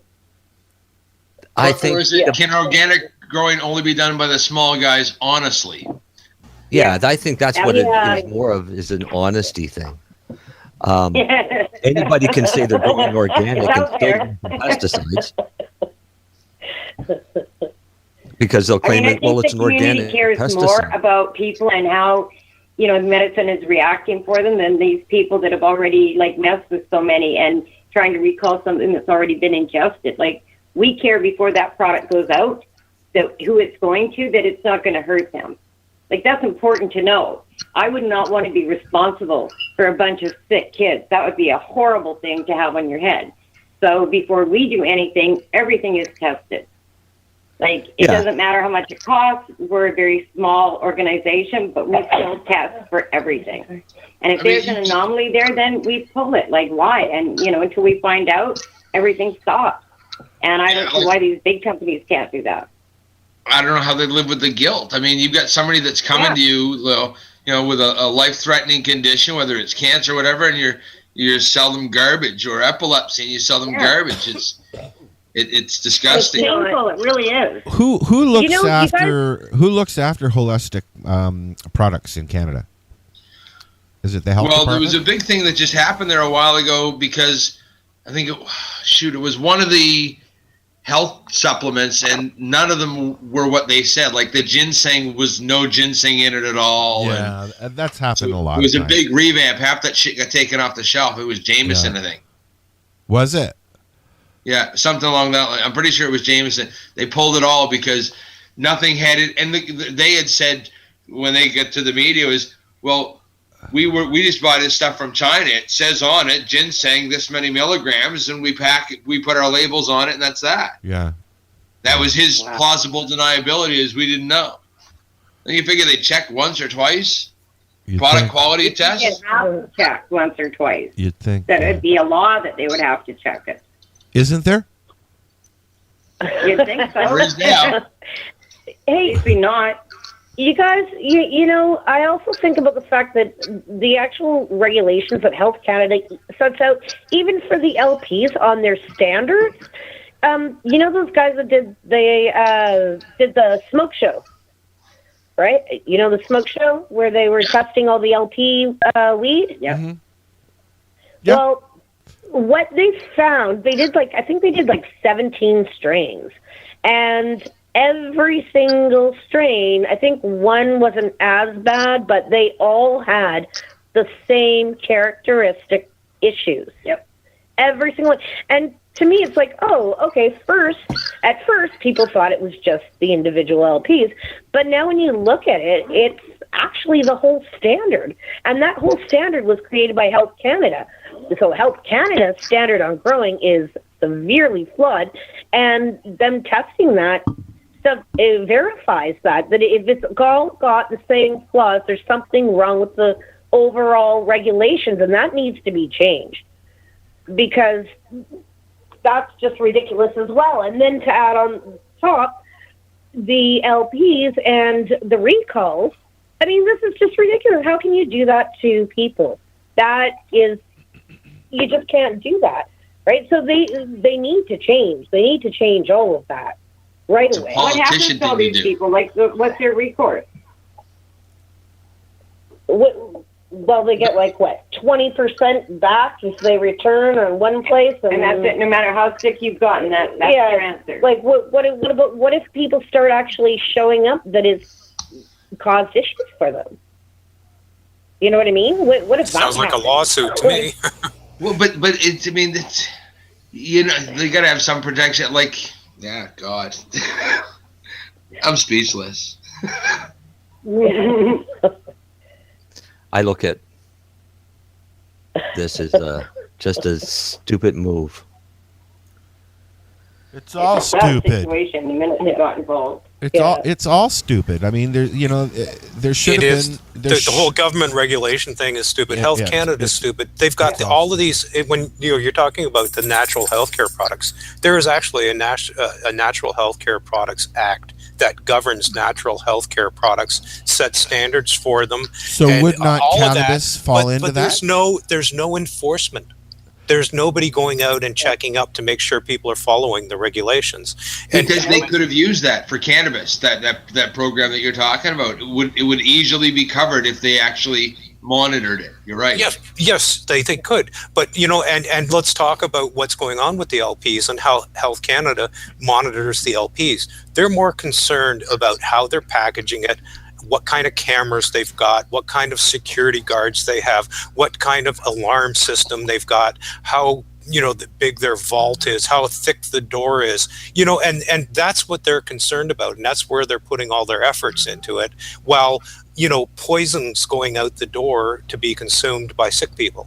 Okay, well, let me ask you this, okay? Let's just hypothetical for a second. Let's say Tylenol issued a release that if you drink milk with your Tylenol, it releases hydrogen cyanide. Okay, let's just say that happened. Okay, would it just be 20% off? Is there a class action lawsuit there? His name is Chris Backer. He lives in Nova Scotia, and the other doofus his name is Ross Middleton. And now you can finish. Well, you used my whole name. Go ahead. I mean, but to give people 20% off, if it was any other drug, okay, there'd be a court case happening right now because of this, and there isn't. There would be a class action suit, and Because lawyers would nobody be all over. gives a shit about us. That's There would the even be problem. commercials on TV. Yeah, There would, lawyers going, come on down, I can help your ass. Have you been harmed by buprenorphine on your medical cannabis? Call us now. Lawyers are waiting to take your call. Money. money. Cha-ching. But that's what would Seriously, happen. though, that's But what because needs it's to happen. That Exactly. is so, like, there's so many families that have been affected that really don't know what their next thing is to do, and they're all like, okay, running to whichever one they can that they hope has the best suitable medication next to what they thought they were getting, and it's just, you know, there really needs to be something like a class action thing. Well, I'm it's sure almost they're like popping up. the way they've done it, they've tried to give themselves the deniability. I don't know if any of you guys have seen those frying pans that they have on TV now, the nonstick coatings like copper, and you can hack at it with a hammer and a hatchet. It doesn't scratch, and it always nonstick. You ever see those ones? Yep. Yeah. When you open the box, there's a certificate in the box that says, by using this frying pan, you agree to release all. You can't sue if you wind up with a disease because of this pan. Okay, it's right in the box. You crack it open. That's reassuring, isn't it? Yeah, it's right there because it hasn't been tested long enough to know what's going to happen to you after you've eaten off this thing for long. Do they have a picture on the cover as well? But no, it's just inside the box. Frying pan disease, yeah. If you use this pan, your liver is going to look like this. Yeah. But are they going to do that to us? You're going to use cannabis and we're going to wind up with something wrong with us, and they're going to go, well, it's because it was pot. And they're going to leave out the fact that it was hydrogen cyanide because people were stupid. Yeah. Gives new meaning to that commercial where they had the eggs frying in the frying pan and This saying, is this your is your brain. brain on drugs. This is your brain on drugs. This is your brain on with a frying side pan. order of bacon and eggs. This is the brain of the people that make your drugs. That's right. Bunch of eggheads. Yeah, fried. So, very in-depth conversation this evening. Did anybody happen to listen to Phil Potts' comment on when she was asked if legalization would happen by the next election in 2019? And No. she said she still had no timeline that she could comment on. She was. That was a radio interview, wasn't it, Chris? And, yeah, and she was being pushed by I forget the guy's name. He was with City. Anyway, he was trying to get her to say that it would be legalized before the next election, and she just danced around that, just to dance and dance and dance, and so you get it's going to be an election issue again in the next platform. election. Yeah, the platform. We're really going to do it this time. We're so close this time. Is a better Yeah, one to come out with a better plan. That'll be their the campaign NDP wants to slogan. be elected. Here's your opportunity, NDP. Hello. And Chris, what you just said will be their campaign slogan. I saw the most amazing article today on Facebook. For the next election, I'll legalize cannabis as soon as I finish my hair. Where I saw the article where Justin Trudeau wants to, or claims that he would win in a fight against Putin in the ring. Oh, I'd like to see that. I'd like to see that fight. I think that would be the live best stream one that on ever. Facebook Because for they're sure. both trained. Yeah, but Putin I think probably Putin would kick his ass militarily. personally. What was that? Oh yeah, I'm pretty sure he would. Yeah, I don't know. Putin's just got that heartless lack of empathy that would just kick the shit out of Trudeau. Trudeau would be all like dancing around, like the old guys, with their fists backwards. Rocky 24. Putin versus Trudeau. Putin would put him in a headlock and noogies and mess up his hair. He'd be the polite Canadian saying sorry the whole time. Poop. Yeah. I'm sorry. All right. Let's take another quick break here and listen to some more Royal Kush Band, some Bad Munchies. And we'll be right back to the 420 Radio Show. live on Lifestyle Radio and 420radio.ca. Which button am I pushing? This one over here. Bad Munchies. Tune into the Pace Radio Show and catch Kim Cooper, Debbie Stoll-Skiffen, or Allison Merlin, along with myself, Al Grant, as we talk to Canadian and international cannabis advocates who are working hard to help patients and to end cannabis prohibition. Catch us live every Wednesday at 8 p.m. Eastern Standard Time here at lifestyleradio.ca. You're listening to Lifestyle Radio. This is Bubbles from the trailer park, and they're playing some fucking excellent music on lifestyleradio.ca. I hope I didn't sound too nervous there. Please hang up and try again.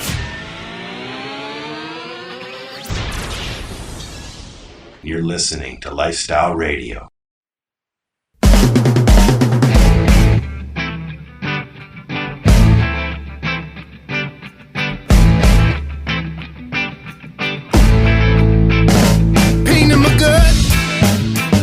Nothing too much. I guess I've been here before. Just feeling kinda hungry, so I started wondering why my stomach was bored.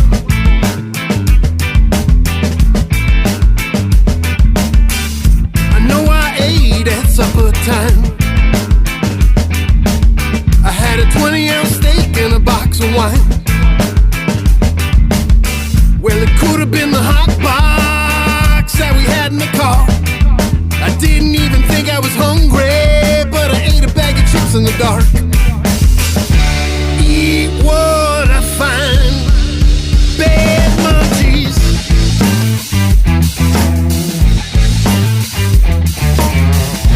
Food on my mind, fried chicken.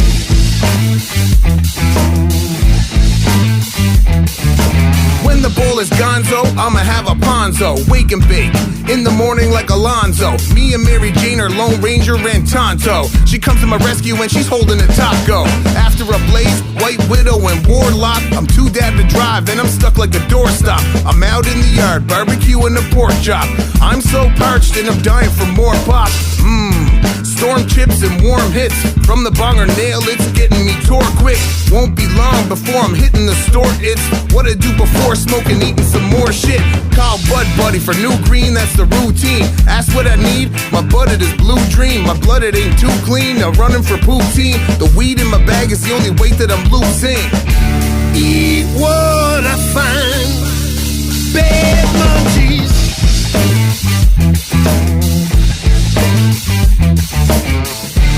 Food on my mind, fried chicken.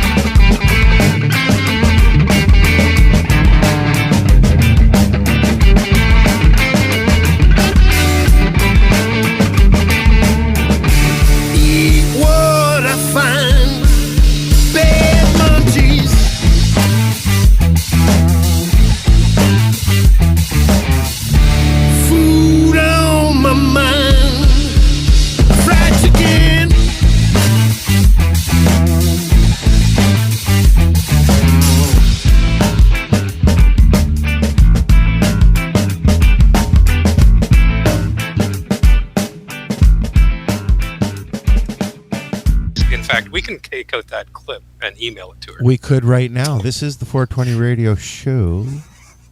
We were talking about little flying bits of things into carpets and stuff on the break. We are sitting here chatting with... What was that, Marcel? I have a carpet under my desk that I should just roll up and smoke. Yeah, my carpet's pretty much that way, I think too. Cheech and Chong did that once. Yep. Well, it's what? 5 or 6 years old, so I'm thinking that there's probably half a pound of pot down in there. Oh, there you go. Sell it to Tweed. It'd be better. They'll buy it. It's a new strain. It's called carpet.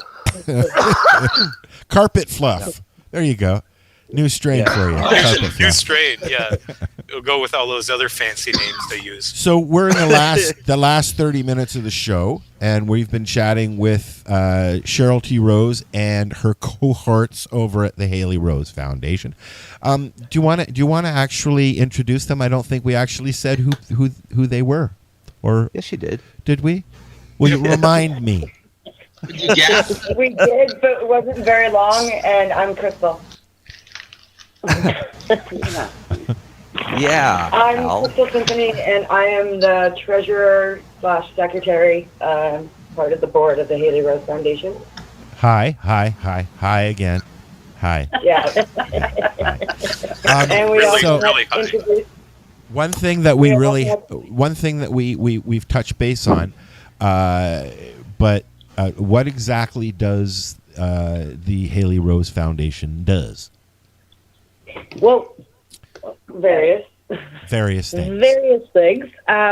We are kind of changing our main focus, and as you know, the website's got to get updated and everything else. But basically, it's Cheryl's consultation with other parents and doctors and other people in the same situation as her and Hayley, bringing her wealth and knowledge to the table and creating, like we said earlier, like a care curriculum, what to do, how to investigate this for yourself, where to go get it tested, the whole 9 yards, stuff like that, and various fundraising to help the kids do that. We are also planning with enough fundraising to open up a wellness center. And in that wellness center is to help the families of the people that are sick. So if you have a sick child and you tell us, you come to us, we can offer a massage, we can offer parents a night out, we can offer them dinners or anything that'll make their lives a little bit easier. So when we open up the wellness center, we can have different types of treatment like massage and Reiki and anything else that we can find that might be helpful to families that are dealing with people that are sick right now. A food bank. Sorry. And a food bank and a clothing bank. So that's our whole vision. Nice. 5 years from now. That's very nice. Yeah. Probably not 5 years from now, but no, up and running and going, full 9 yards by then. So, I speak with different parents on a daily basis, and a lot of them have similar doctors that my daughter's had, especially the ones in BC. And I speak with a lot of parents around many different areas. We help put protocols in. I do a lot of troubleshooting for parents and helping them find the right ratio for their child. I've come up with a way that you can figure out if your child needs THCA or if they need CBD or if they need CBD and THC or even THC. There is an actual method to it. And we have logging sheets and simple checkmark things and, of course, an area for notes and stuff so that parents and families and whoever wants to, join up and work with us. And we'll help you fine-tune what your medical needs are based on the information that we work with you on. And it doesn't matter where you're receiving your medication from, whether it is an LP or you grow your own. We can assist patients with getting lab tests done. We, what else can we do? You set the protocols for people in school that need to have their cannabis. That's a big deal. Yeah. I think that's a huge deal. For both vaporized and capsules or tinctures or whatever, it can be done. If they're in a facility or they have, a day program where they need to be administered them. But sometimes, a lot of them have, because there isn't all the protocols in play, they don't necessarily know what to do with it. So we provide those protocols for them. So we assist with that. We've got 9 years of study and research. Yep. 9 years of study and research that we've done so far, which is why I'm really big on helping people find their right ratio. And like I was saying about Hayley's difference of a 0.2 in her ratio for the increase of the CBD makes enough of a difference that it helps her decide her catamenial seizures, along with everything else that she is taking. But we noticed that when we don't do that, we see the problem. So it can be a very, very slight difference in your ratio. So we assist in managing that and finding that, which is really crucial in finding exactly what you suits you best. It's a hard road to do alone. Even trying to assist doctors to be involved, like the doctors that are doing the care of the certain patient. We try to get involved with them too, because it helps them. They don't even know like the ratios and how to do it. So and they want to learn. Then to help them, to educate them on how to do it. And that makes it a lot. The parents are a lot more at ease, or the kids, whoever it is a lot more at ease when everybody gets involved. And doctors, I mean, when you are able to give them that information, they want that information. They want to actually, most doctors want to actually try to the best of their knowledge to help their patients. So if you give them the information to be able to better hone in on their patients' needs, then you're enabling them with the tools to be able to treat more patients, right? So that's really what we are about. And of course, if we also can provide medication, only tinctures, it would be drops, because it's done with MCT oil and capsules and stuff, that if they need it, and it's something we have. But we work with everybody. It doesn't matter where you're getting your medicine from, how you are, as long as you have it and you're able to consume it, we will help you figure out what you need, like what you're best. And we work hands-on 24 hours. A lot of times what I'll do is, when we're starting off with a patient who is just starting or revamping in a large manner, I'll be on call for, however long that takes. If it takes 48 hours to see where we're at and start a baseline, and then alter the ratios and the medication as needed, and to get them where they need to be to find what they need, then that's what I do. Because it is a scary road, and with medical cannabis and seizures, it's funny because you can see the difference pretty quick. Yeah. So really, a matter of days, and you can start honing in on what you actually need. That's the amazing thing. It doesn't take too long to get it going, if you know what you're looking for, right? So, I mean, we actually really care about every single patient that we get, and we want to help them in any possible way that we can. So that's why we also hope to get the wellness center up soon, because, people need help in other ways too, right? Yeah, that's awesome, if ladies. you're spending a lot of money on medicine, then, where are you going to get your food from? So we are hoping to have a really good food bank open soon too. Unfortunately, I run into that every month. I'd like you folks, if you don't mind, give your website a shout out once more, and tell people how they can get a hold of you and all that. If you don't mind, please, ladies. Yeah. Our website is HayleyRoseFoundation.org. Hayley is Hayley. Our Facebook is, of course, Hayley Rose Foundation. You can find us there. And our Gmail is HayleyRoseFoundation@gmail.com. And those would be the best ways to get a hold of us and let us know. And we will happily send you stuff to join with us, and all our logs and stuff like that you need in order to help you and your doctor better fine-tune your cannabis regime. That's pretty impressive up there, because down here, like I said, I mean, with Metrum down, I'm lucky to find any CBD oil at all. I mean, I was at 6 different dispensaries locally, and the best I could find was a 1-to-1. So, wow. Yeah. For somebody that was looking for something like at least 26-to-1, they're not getting what they need yet. So, I have a question for you guys. When it comes to CBD, THC, I know that you guys are saying that for at least for Hayley, she needs the entourage effect, and she needs to have the THC in a 1-to-1 ratio roughly. When it comes to younger kids, like when you're talking about 1 or 2 or 3 years old, how appropriate is it to give them the entourage effect, including THC? You can get it now where there's basically no THC in it.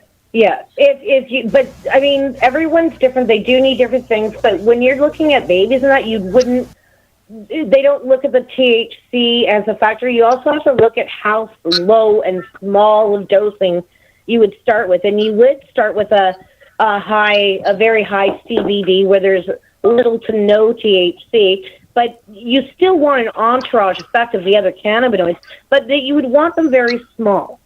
Because, I mean, this is, an infant that you're dealing with. But there is something about the entourage effect that makes all the cannabinoids work together better in your body. So, and you do want the optimum, but the effects. But for infants, and that, I mean, the dosage is so tiny.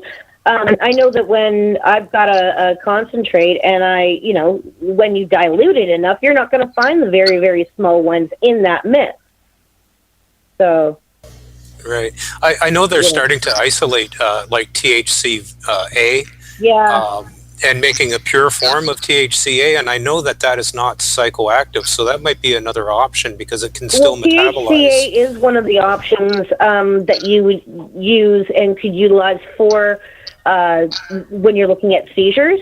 THCA or CBD would totally be the ones you would start with a very young child, just because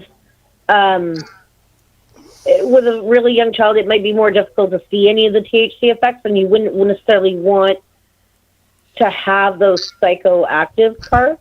But at the same time, if the THCA and the CBD weren't giving you the results you need, you might want to start adding a very slight amount. But it also depends on the age of the child. I mean, there's a lot of factors that you look at when you're doing it, but of course, the THCA and CBD are always number one to look at. And of course, it would be important to be involved with the doctor to make sure that everything is that we're doing is to help the child. Yeah, you definitely have to work with the doctor because there's other things that you have to take into account. There's a lot of different drugs out there that affect the P450, and because of how they affect it, it can, if the child's on any other medication, it could cause a adverse reaction. And what we found, even in hospital, when I increased Hayley's CBD by 20 milligrams, within 3 days, her Dilantin numbers went up by 10. Wow. So, and every time I increased it, they would jump up by 20 milligrams. It went up by 10 in her body. So that tells us that we also have to keep a good eye on that. And there is all sorts of literature actually out there now, I'm sure. And I've seen some of it that talks about how you have to look at what other drugs they're on as well. Yeah. You can actually come off the other drugs, especially if they're of that sort of nature where it affects those things, because you wouldn't need them if you're taking it. Yeah. Right?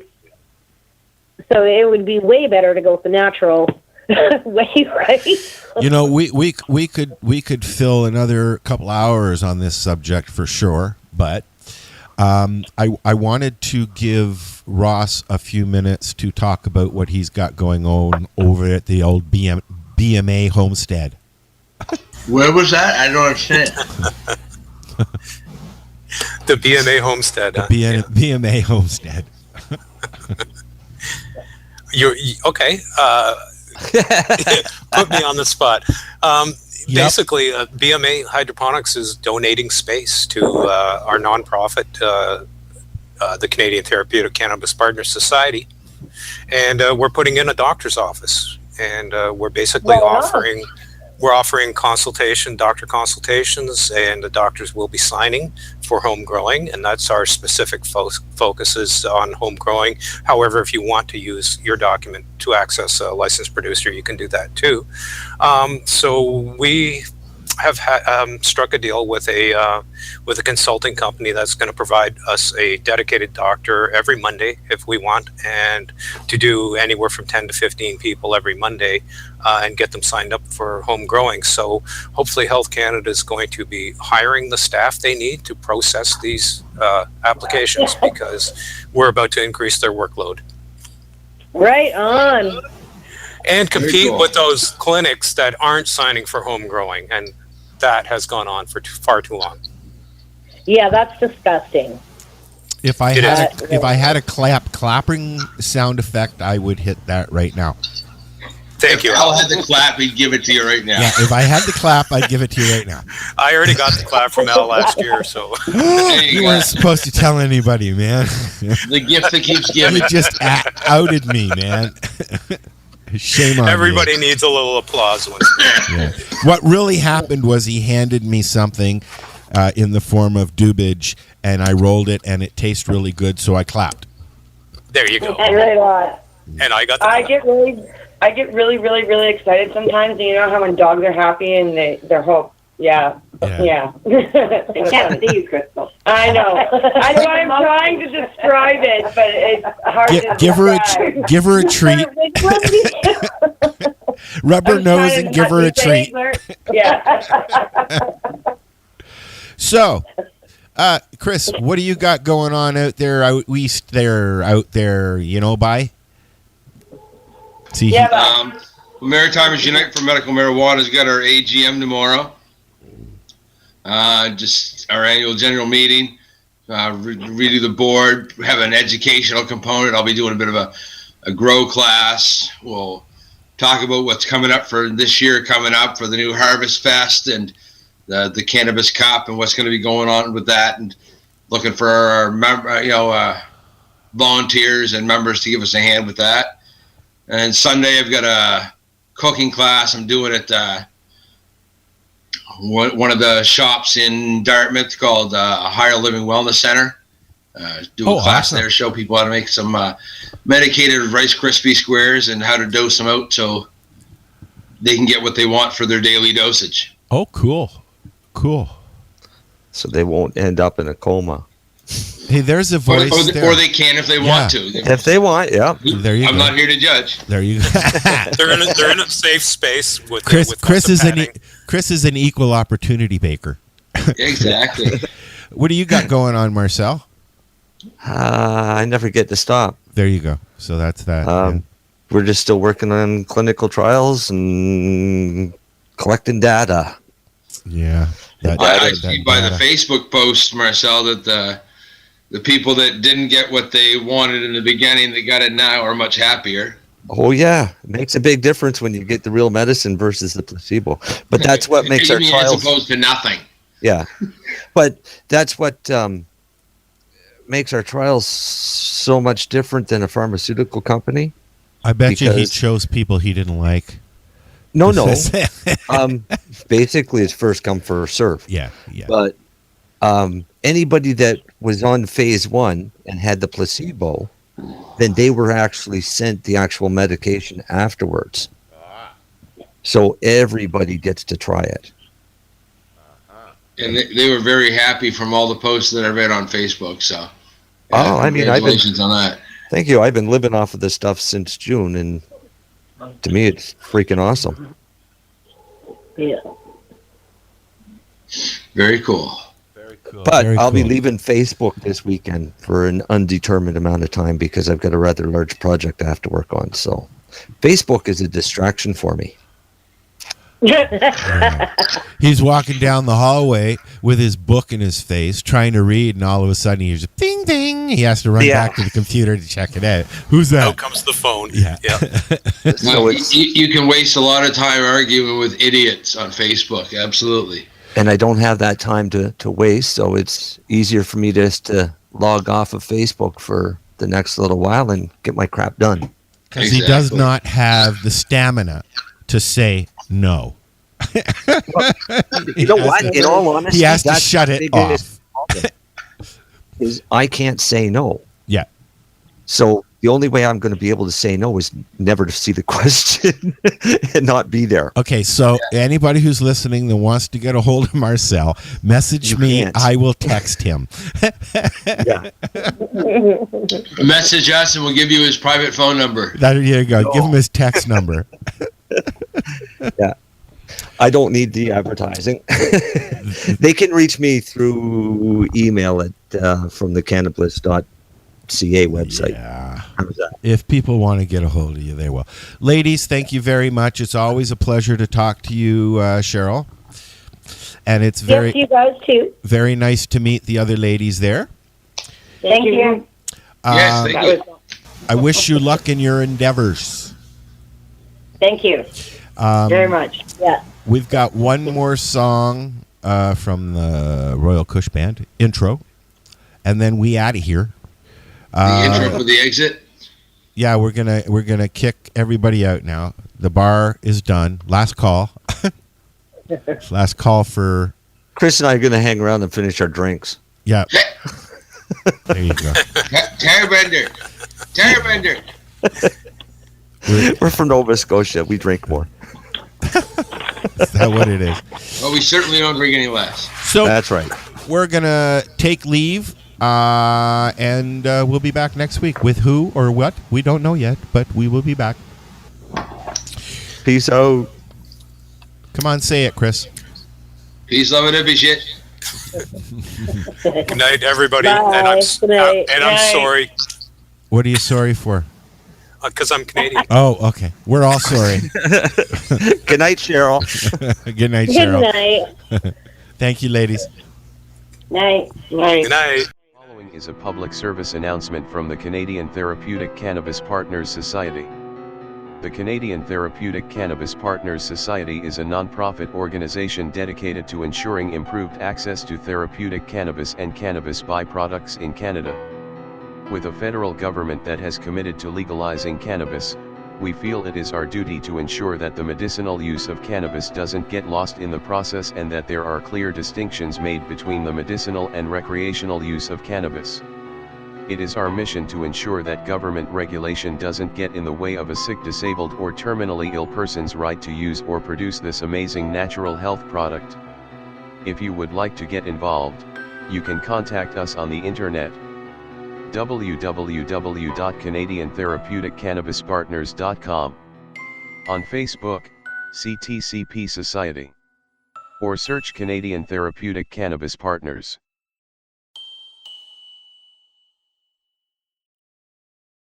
Please hang up and try again.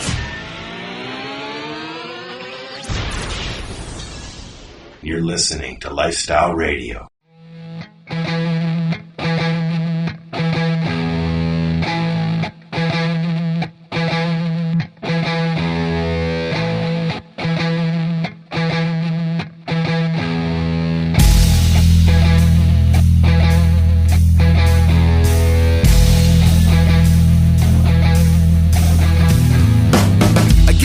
Like I'm floating around. The eighth, the Royal Kush smell like you open a pound. You got that shit that is soaking in brown, and my whole crew smoking when we out in the town. We roll up at a show, it's like we took a skunk with terps and our burps make it smell so pungent. We sharing outside, enjoy the funk hits from Worm's drum kit. Jim got the Ricky Ticky, token sticky, strumming on his ditty with his fingers, no pixie. He got the golden vocals, other singers feel shitty. Turned around, head to karaoke in Steel City. Floor shakes when it's Jay in the bass. Always got a dab blunt over Jay in his face. Haha, he keeps it moving like Hussein in the race. No strain in his face, shout to Ricochet in the place.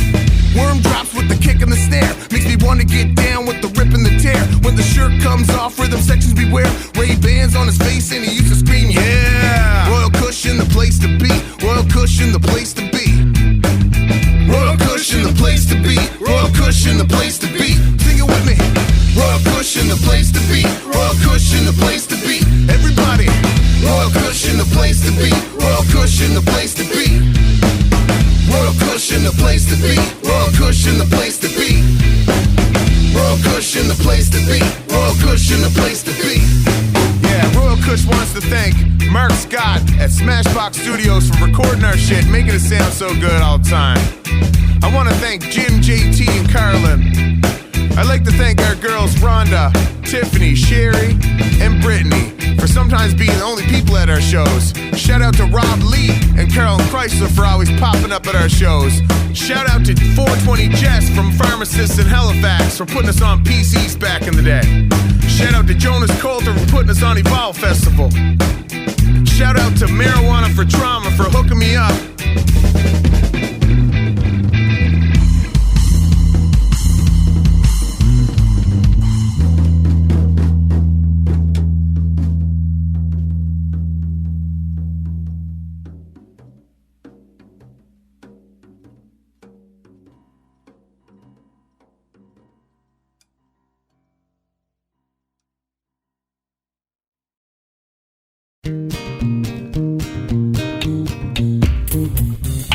Like music, you like weed, well, we gonna be good friends indeed. This is how much I like more than smoking trees.